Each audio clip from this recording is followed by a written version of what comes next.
যশোরে চৌগাছায় আর্থিক লেনদেন বিরোধের জেরে আওয়ামী লীগ ও বিএনপির দুই পক্ষের সংঘর্ষে 4 জন আহত হয়েছেন। তাদের মধ্যে একজনের পায়ের রগ কেটে দিয়েছে প্রতিপক্ষরা। বিস্তারিত থাকছে যশোর প্রতিনিধি শামীম রেজার পাঠানো প্রতিবেদনে। মঙ্গলবার রাত 8টায় চৌগাছা উপজেলার বন্দিলিতলা গ্রামে এ ঘটনা ঘটে। পরে স্থানীয়রা আহতদের উদ্ধার করে যশোর জেনারেল হাসপাতালে ভর্তি করেন। আহতরা হলেন উপজেলার মশিউর নগর গ্রামের সোহেল রানা, মাঝারি গ্রামের মোহাম্মদ আলী, সিংহঝুলি গ্রামের আরিফ হোসেন ও আব্দুর রহিম মুন্সি। এদের মধ্যে সোহেল রানার ডান পায়ের রগ কেটে দিয়েছে।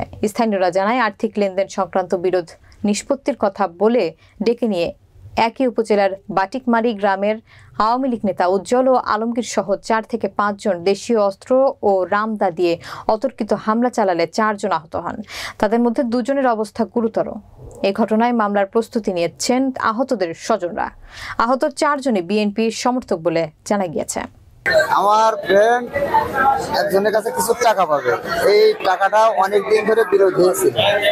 হওয়ার পরে সে আমাদের কাছে ফোন দিয়েছে যে আপনারা আসেন, টাকাটা আমরা যাই হোক কিছু দিয়ে আপনাদের এই ঝামেলাটা আর রাখবো না।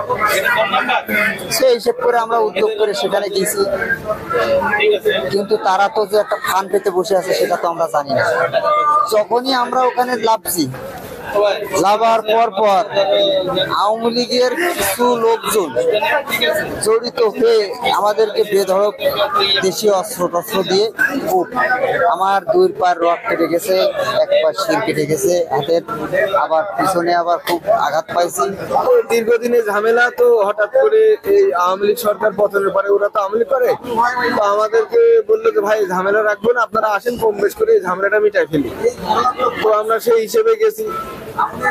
তো তারা যে এইভাবে মানে আমাদেরকে হামলা করবে আমরা জানি না। আমরা একবারে সহজ সরল মন নিয়ে গেছি যে এই ঝামেলাটা যেহেতু মিটাই দেবে, আমরা সেভাবে গেছি। আমরা যখন ওখান থেকে মোটরসাইকেলে নেমে যখনই চার দোকানে যাবো, তখনই পিছন থেকে অতর্কিত হামলা করে আমাদেরকে পরিকল্পিত ভাবে, আমাদের কোথাও ঘাড়ে কোপ মারিনি, মাথায় কোপ মারিনি, তারা আমার এক বড় ভাইয়ের রগ কেটে দিয়েছে, আমার হাতে কোপ মারছে, হাতের কোপ স্লিপ করে আমার পেটে লাগছে।